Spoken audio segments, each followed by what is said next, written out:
السلام عليكم ورحمة الله وبركاته.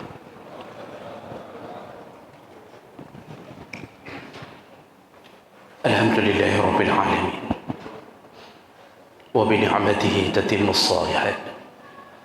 أشهد أن لا إله إلا الله وحده لا شريك له وأشهد أن محمدا عبده ورسوله الكريم.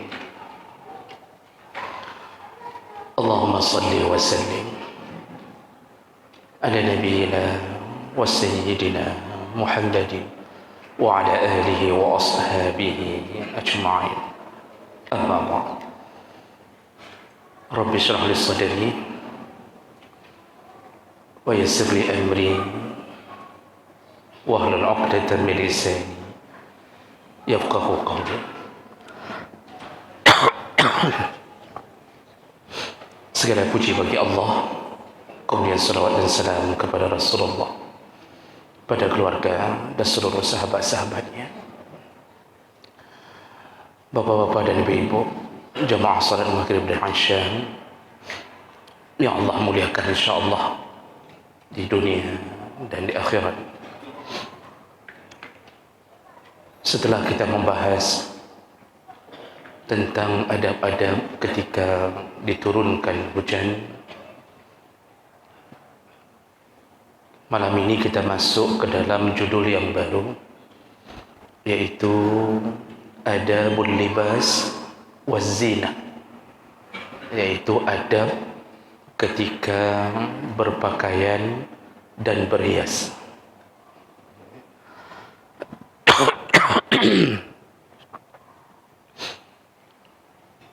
Hukum memakai pakaian wajib. Kita ini manusia, dengan akal normal pun kita mengetahui tentang baik dan buruk.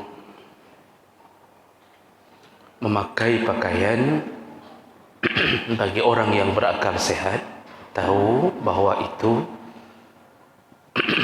menutup aib-aibnya. Allah Subhanahu wa taala menyebutkan dalam surat Al-A'raf ayat 26-27, Allah katakan, Ya bani Adam, qad anzalna 'alaikum libasan yuwari sawatikum wa risha. Kata Allah, wahai anak Adam, kami telah turunkan kepadamu pakaian yang menutupi auratmu sekaligus menjadi perhiasan. Wa libasut taqwa zalika khair. Pakaian yang paling utama adalah pakaian ketakwaan. Zalika min ayatillah la'allahum yatazakkarun. Dan itu di antara tanda-tanda kekuasaan Allah agar engkau mengingat-ingatnya. Lalu Allah sambung, Ya bani Adam, wahai anak Adam, la yaftinannakumus syaitan. Janganlah engkau ditipu oleh syaitan, kama akhraja abawaikum minal jannah, sebagaimana syaitan pernah mengeluarkan ayah kalian dari surga. Yanzi'u anhuma libasahuma. Syaitanlah yang menyebabkan mereka terlepas pakaiannya. Liyuriyahuma sawatihima. Maka terbukalah aurat-aurat mereka. Innahu yarakum huwa wa qabiluhu min haitsu la tarawnahum. Sesungguhnya syaitan bisa melihatmu dengan kelompoknya dan engkau tidak bisa melihat mereka. Allah Subhanahu wa taala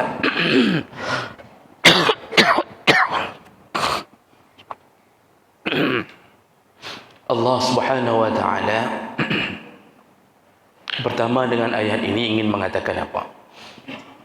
Yang beri fasilitas kita sehingga bisa muncul segala fasilitas untuk membuat pakaian itu Allah. Jadi Allah inginkan hambanya yang bernama anak Adam untuk memakainya. Tadi dipanggil anak Adam, makanya binatang tidak termasuk yang wajib berpakaian. Walaupun orang hari ini ada yang membuat pakaian untuk anjingnya, untuk kucingnya. Jadi kucingnya pakai baju, pemilik kucingnya tidak pakai baju. Bapak Ibu yang Allah muliakan, pakaian yang Allah maksud dalam ayat ini ada dua. Yang pertama, libasan. Allah sebutkan libas.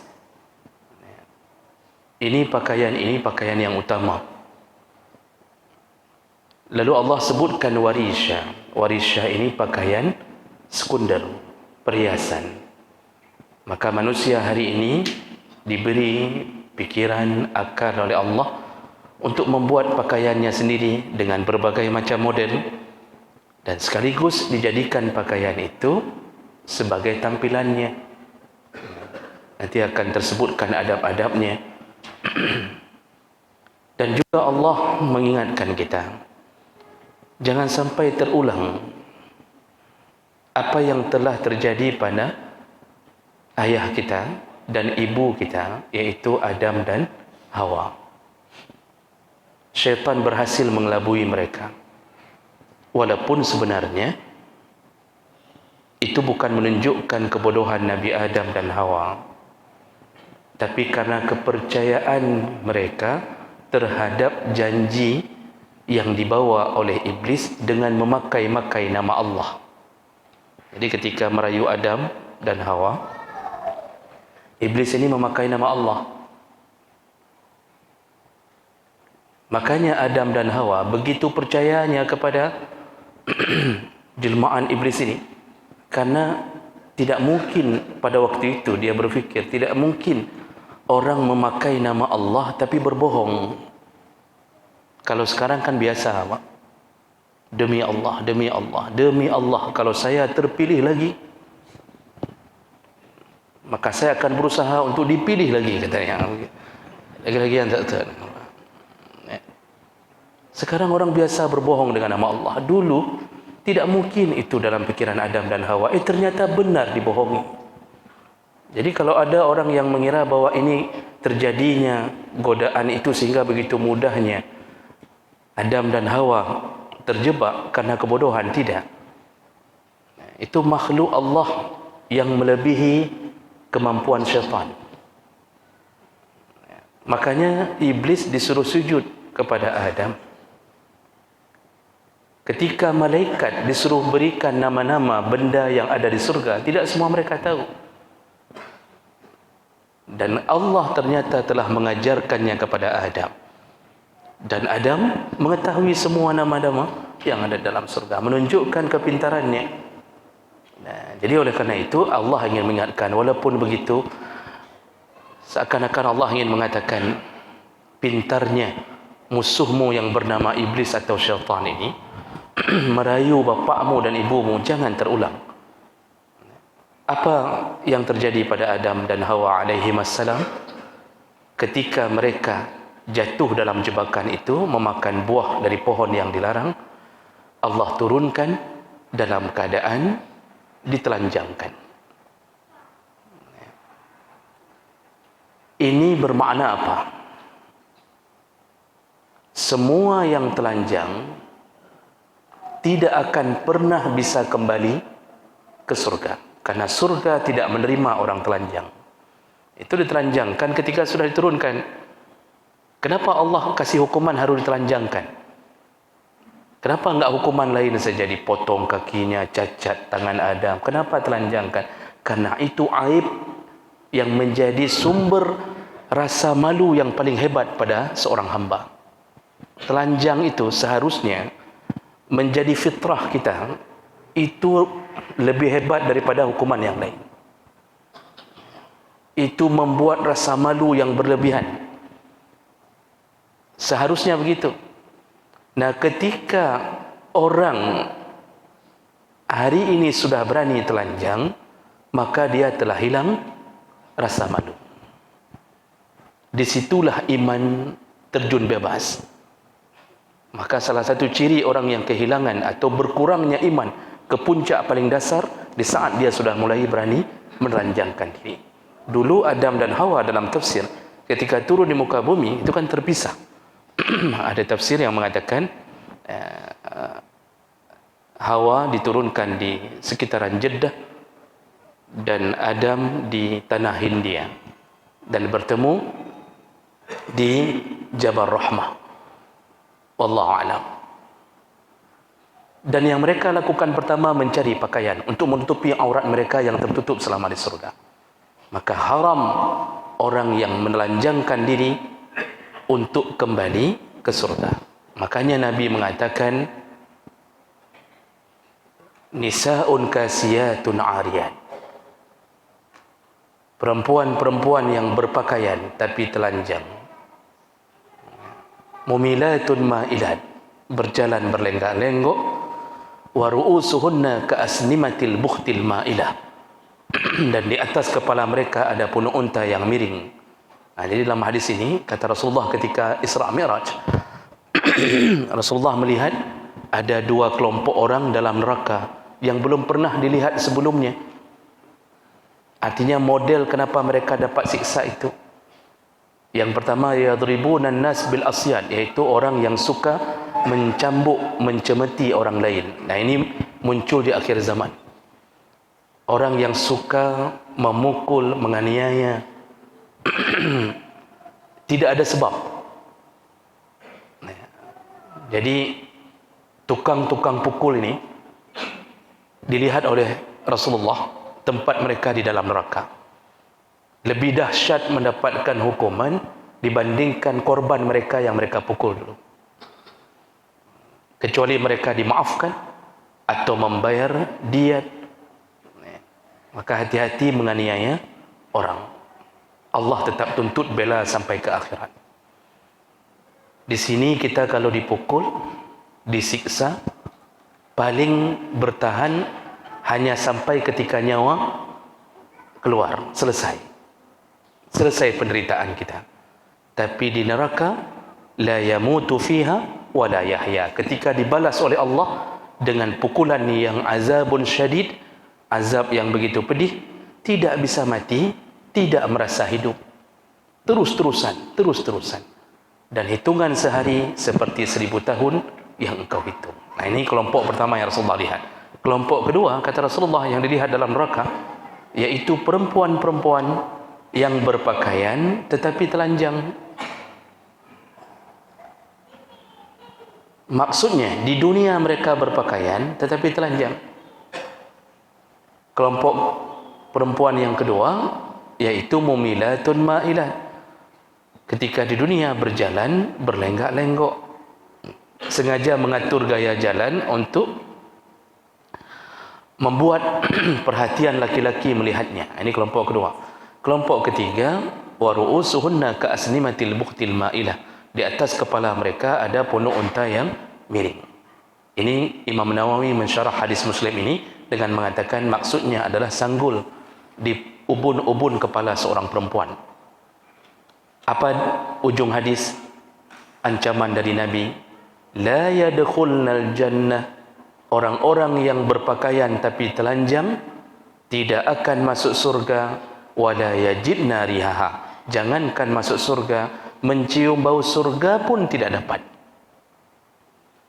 Sedangkan bau surga sudah tercium dari 40 tahun sebelum sampai ke pintu surga. Ini 40 tahun lagi kita jalan baru sampai ke pintu surga. Ini bau surga sudah dapat dari sini. Tapi mereka yang telanjang di dunia, yang memakai pakaian tapi telanjang, tidak akan masuk surga. Jangankan masuk surga, mencium bau surga pun tidak boleh. Lihat bagaimana bencinya Allah kepada orang telanjang. Nah, makanya hati-hati kepada bapa yang punya anak gadis, yang masih punya istri, membiarkan mereka telanjang, itu maksud pakaian, berpakaian tapi telanjang, baju pakai, ada pakai baju. Namun ketat, melekat pada tubuh, melekat. Kalau suami membiarkan istrinya keluar ke pasar atau kemana pun memakai pakaian dengan ini, atau seorang ayah membiarkan anak gadisnya melakukan hal ini, maka dia pun diseret oleh istri dan anaknya menuju ke neraka Allah, karena dia telah masuk ke dalam golongan dayyus, yaitu membiarkan anak istri dalam maksiat. Ini bahayanya orang-orang yang pakai baju ketat. Kalau pakai baju ketat saja ancamannya neraka, apalagi yang telanjang bulat. Jadi Bapak Ibu yang Allah muliakan, ini urusan kenapa pentingnya pakaian. Nah, lalu adab yang pertama. Jadi ketika kita sudah, itu tadi mukaddimah mengetahui pentingnya urusan pakaian dalam hidup kita, ancamannya neraka Allah bagi yang melanggarnya. Di saat itulah kita dituntut untuk belajar tentang adab berpakaian agar selamat dari ancaman neraka Allah Subhanahu wa taala. Yang pertama, wujubu sitrul aurah. Wajib pakaian itu menutup aurat, wajib. Jadi cara berpakaian, adab pertamanya adalah wajib menutup aurat. Dan ini disepakati oleh jumhur ulama tentang wajibnya pakaian menutup aurat. Dalam kitab Fiqh al-Islami wa Adillatuh dirangkum perkataan para ulama, syarat pakaian disebut menutup aurat. Yang pertama, safiqan kasifan, harus tebal dan lebar, itu baru disebut menutup aurat. Tebal alat bahannya, lalu lebar, maka tidak disebut menutup aurat. Tipis pakaiannya atau bahannya dan ketat, itu tidak disebut menutup aurat. Jadi harus tebal, lebar. Maksud lebar sekira-kira tidak mencetak anggota tubuh yang diharamkan untuk dilihat. Kemudian syarat berikutnya adalah tertutup min jawanib, depan, belakang, kanan, kiri. Atas tambahan, sedangkan bawah tidak termasuk dianggap terbuka aurat, walaupun terbukanya ke bawah. Kita berdiri di atas satu keramik, yang kebetulan keramik itu seperti kaca. Kita pakai kain sarung. Ada yang lihat dari kaca itu, nampak aurat kita ke belakang, ke dalam, Pak. Ini orang nggak ada kerja juga lihat-lihat itu. Lalu dia bilang, nampak auratnya. Apakah berdosa? Tidak. Dia yang kurang kerjaan, Pak. Makanya perempuan itu pun pakai rok menutupi aurat, itu tidak dihitung aurat kalau nampak dari cermin di bawahnya. Kita yang bermasalah, otak kita yang bermasalah, Pak. Jadi jawanib, depan belakang harus tertutup dengan rapi, kanan kiri tertutup dengan rapi. Begitu juga dari atas itu, paling kurang jangan lebar sampai terlihat ke dalam. Itu syarat disebut penutup aurat. Nah, kemudian saking pentingnya masalah menutup aurat, Rasulullah sallallahu alaihi wasallam itu menyebutkan dalam hadis dari Abi Sa'id Al-Khudri radhiyallahu anhu, anna Rasulullah sallallahu alaihi wasallam qala, Rasulullah berkata, la yanduru ar-rajul ila aurati ar-rajul. Janganlah seorang laki-laki melihat aurat laki-laki yang lain. Walal mar'ah ila auratil mar'ah, dan janganlah seorang perempuan melihat aurat perempuan yang lain. Wala yufdir rajul ila rajul fi saubin wahid, janganlah lelaki berbaring dengan laki-laki lain dalam satu saub, dalam satu baju. Wala tufdil mar'ah ila al-mar'ah fi saubil wahid, begitu juga perempuan janganlah berbaring bersama perempuan lain dalam satu baju. Nah, para ulama mensyarah maksud saubul wahid, kalau lagi tidur berdua, jangan sampai telanjang berdua di dalam satu selimut. Padahal itu laki-laki dengan laki-laki, perempuan dengan perempuan. Nah, itu pun dilarang. Nah, jadi jemaah maka Allah Subhanahu wa taala dalam keterangan ilmu fikih tentang masalah aurat ini, batasan aurat, ahli fikih sepakat mengatakan bahawa aurat itu arti dasarnya adalah an-naqsu, kurang atau berkurang. Arti dasar aurat itu an-naqsu, yaitu berkurang. Jadi ketika disebut menutup aurat, berarti menutup kekurangan. Batasan aurat yang disepakati oleh para ulama yaitu bagi laki-laki di antara pusar dan lutut, baina surrah war rukbah.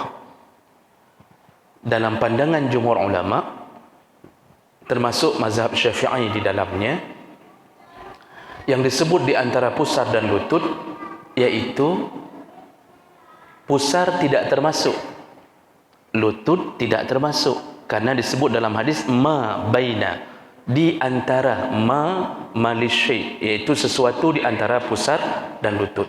Pusar bukan aurat. Mazhab Syafi'i sangat tegas mengatakan ini, pusar bukan aurat, lutut bukan aurat.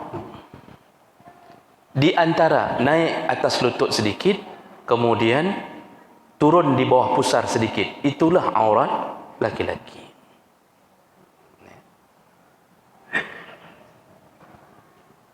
Paha itu aurat dalam pandangan jumhur ulama, kecuali ada perkataan dari ulama Malikiyah yang mengatakan paha itu bukan aurat, dengan dalil bahawa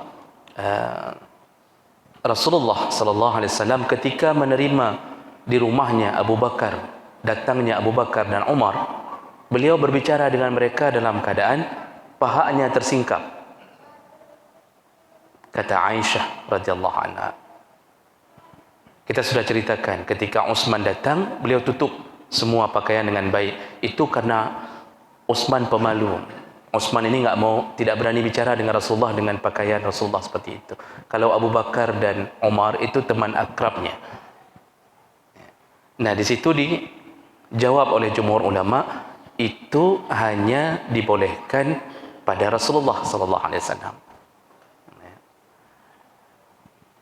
Yang jumhur ulama tetap mengatakan bahawa paha itu termasuk aurat, karena ada banyak hadis lain, termasuk di antaranya hadis dari Al-Aslami radhiyallahu anhu qala marra Rasulullah sallallahu alaihi wasallam wa alayya burdatan wa qad inkashafat fakhizi faqala ghutta fakhizak fa innal fakhza aurah. Kata Aslami, pada suatu hari Rasulullah melewat di depanku, lalu kemudian terbukalah pakaianku sampai nampak auratku, dan Rasulullah mengatakan, tutup pahamu.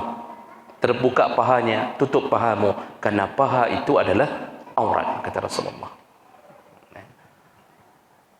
Jadi ada beberapa hadis yang lain yang menyebutkan tentang paha jangan dianggap boleh dibuka. Karena itu lebih kuat pandangannya daripada satu pandangan dari ulama mazhab Malik. Maka yang sering hari ini jogging Jumat subuh, Sabtu pagi, Minggu keliling-keliling Lok Semawe pakai celana pendek, kepada mereka yang suka main futsal dengan celana pendek, kepada mereka yang suka main tenis dengan celana pendek, pada mereka yang suka main golf dah pakai celana pendek.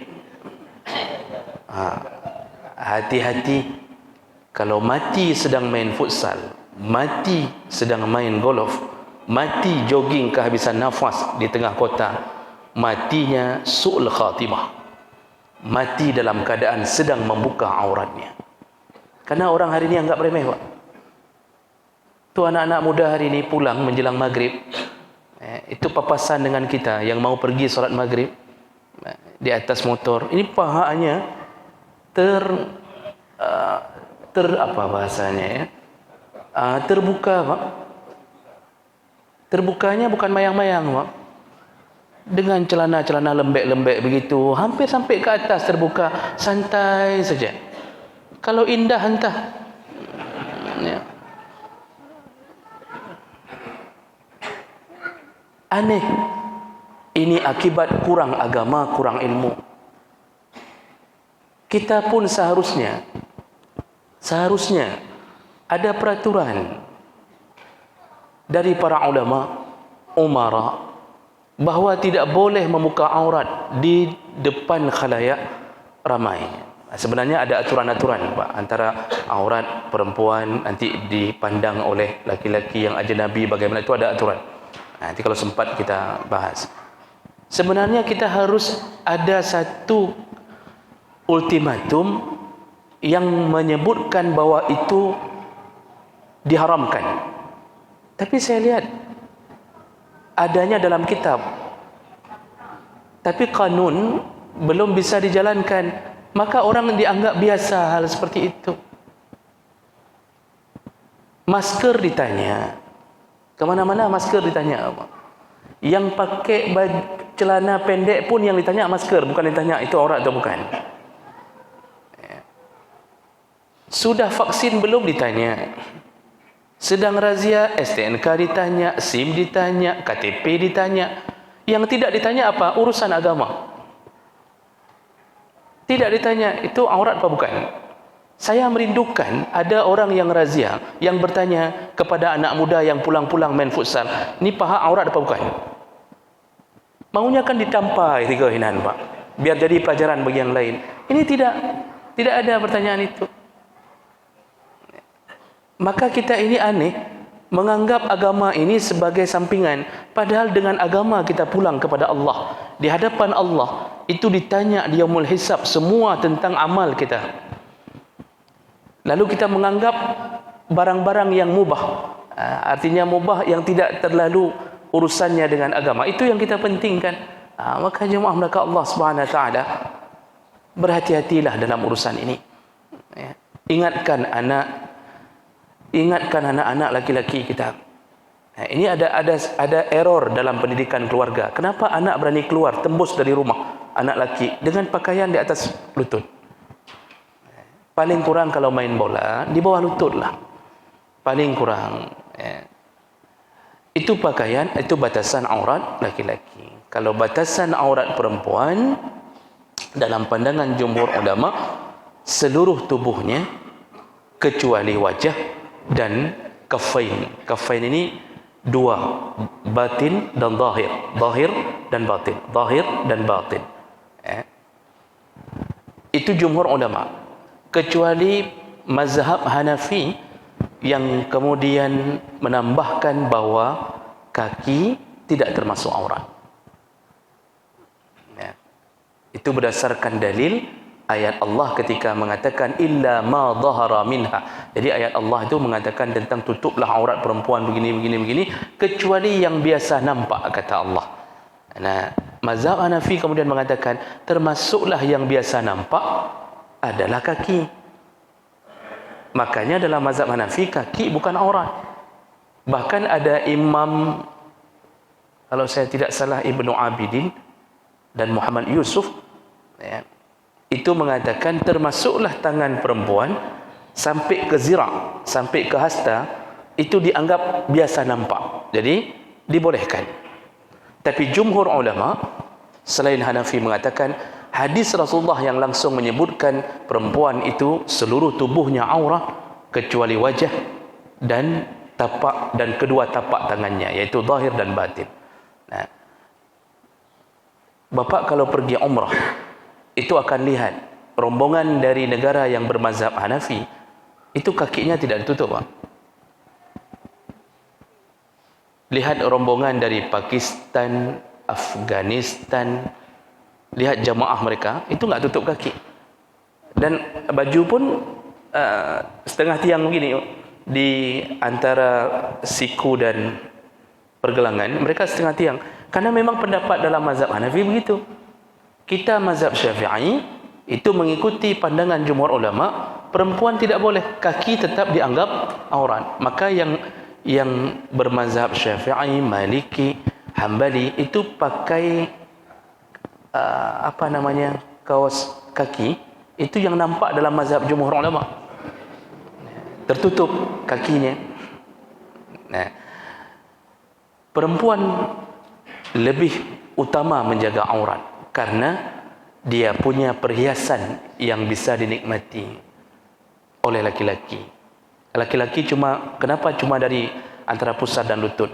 Karena tubuhnya tidak menarik untuk dinikmati. Oh, bagus sekali badannya. Kalau tidak ada wang, tetap tidak bagus badannya. Bagus sekali Pak, Masya Allah, six pack kata orang. Ya, bagus sekali. Kalau dompet kosong, itu diminta cerai juga, Pak. Belum pernah saya dapat perempuan mengatakan, Ustaz, saya walaupun hidup miskin, tapi suami saya tegar sekali Ustaz, badannya bagus, kuat, uang nggak ada. Jadi, ya sudah, saya minta cerai juga. Belum pernah saya dengar, saya bertahan di bawahnya Ustaz, tidak mengapa. Saya bertahan, di bawah lindungan dia saya tahan. Tidak ada. Makanya laki-laki itu lebih diminati oleh perempuan. Isi dompetnya. Bukan bagusnya badan. Bagus badan tapi akhlak tidak bagus, perempuan tidak suka. Kita beda, Pak. Kita lihat perempuan tidak peduli akhlak, yang penting seksi dulu. Masalah akhlak nomor 10, Pak, itu. Kita tidak butuh uangnya, kita tidak butuh akhlaknya, kita tidak butuh macam-macam. Disitulah Allah menyuruh agar perempuan menutup auratnya agar tidak menjatuhkan 1000 laki-laki dalam neraka Allah Subhanahu wa taala. Maka dibuat keseimbangan, laki-laki menyayangi perempuan di dalam lindungan Allah melalui pernikahan, bukan dengan memamerkan aurat perempuan kepada laki-laki yang bukan mahramnya. Baik, saya berhenti. Ada waktu sekitar 5-7 menit ke depan. Ya. Jemaah sekalian, mungkin ada sesuatu yang mungkin ada yang ingin bertanya. Baik, mungkin dari kami. Terima kasih. Assalamualaikum warahmatullahi wabarakatuh. Waalaikumsalam. Ini ada kejadian di kampung-kampung, ada orang berbuat maksiat, kemudian ditangkap sama keluarga, dia menelanjangi, hanya tinggal tol, kemudian dimasuk ke bor itu bagaimana hukumnya, Ustaz? Orang yang membuka orang lain, itu yang pertama. Kemudian yang kedua, bagi laki-laki seperti Ustaz sampaikan tadi, dia memang dalam rangka, tapi kalau orang perempuan memakai baju ketat atau telanjang, kalau laki mau menampakkan otak, apakah tidak sama seperti perempuan yang akan masuk surga, surganya tidak dapat? Itu yang kedua. Terima kasih. Assalamualaikum warahmatullahi wabarakatuh. Waalaikumsalam warahmatullahi wabarakatuh. Satu lagi Mungkin dari jemaah. Bismillah. Assalamualaikum warahmatullahi wabarakatuh. Waalaikumsalam warahmatullahi wabarakatuh. Mungkin tadi kalau sudah dibahas mungkin kurang jelas saja begini, bagaimana batasan aurat perempuan itu terhadap keluarganya sendiri, contoh pada uminya, ibunya, atau seperti apa. Contoh anak atau istri yang sedang menyusui itu terlihat oleh ibu kandungnya, itu seperti apa batasannya seperti itu. Terima kasih. Assalamualaikum warahmatullahi wabarakatuh. Baik, terima kasih banyak atas pertanyaan. Yang pertama, bagaimana hukumnya menelanjangi orang yang sedang kita beri hukuman? Apakah dia berzina? Lalu kita telanjangi dengan alasan memberi hukuman, atau pencuri, kita ikat di tiang listrik, lalu kita tanggalkan bajunya, tertinggal cuma celana dalam. Bolehkah begitu? Dalam syariat tidak disuruh begitu. Memberi hukuman itu pun seharusnya melalui keputusan qadhi, keputusan hakim. Mau potong tangan pencuri itu harus dengan keputusan dari qadhi. Tidak boleh memberi hukuman sendiri yang sekira-kira kita menjadi algojo dalam syariat. Tidak dibolehkan. Orang pezina itu hukumannya 2. Kalau belum menikah dicambuk 100 kali. Kalau sudah menikah dirajam sampai mati. Itu hukuman itu semuanya dilakukan dalam keadaan tertutup aurat. Waktu dicambuk pun ditutup auratnya. Makanya semenjak masa Rasul itu ada seorang perempuan yang datang ke Nabi membuat pengakuan bahwa dia berzina. Lalu Nabi SAW karena melihat dia sedang hamil, Rasulullah mengatakan, lahirkan dulu anakmu. Setelah lahir, karena perempuan ini takutnya kepada Allah dibalas di akhirat, dia datang lagi. Kalau kita kan sudah melarikan diri, Pak. Dia datang lagi, Pak.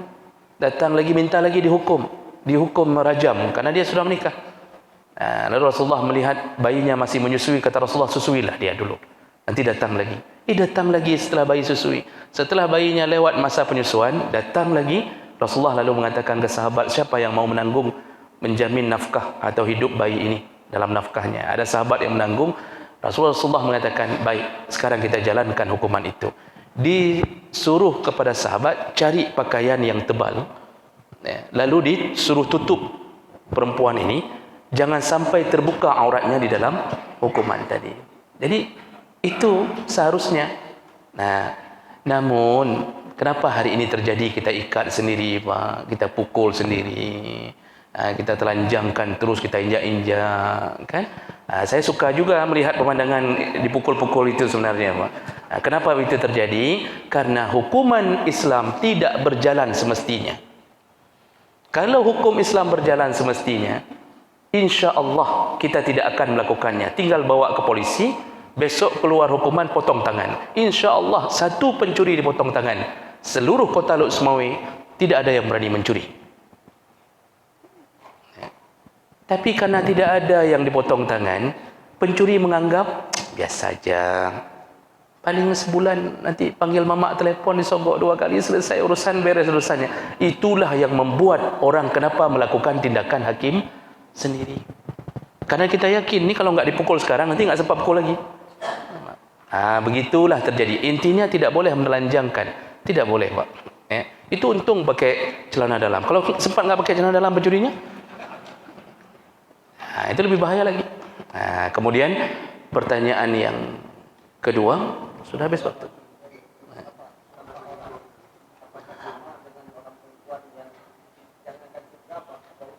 Laki-laki yang pakai celana ketat contohnya, atau membuka aurat, apakah sama dengan perempuan yang tadi dijamin tidak akan masuk surga? Kalau laki-laki sudah mulai memakai pakaian yang membuka aurat, atau dia pakai celana tipis di atas lutut, cuma pakai misal jalan-jalan tapi celana tipis terbuka sampai ketat sekali, maka hukumannya sama. Hukumannya sama, Pak.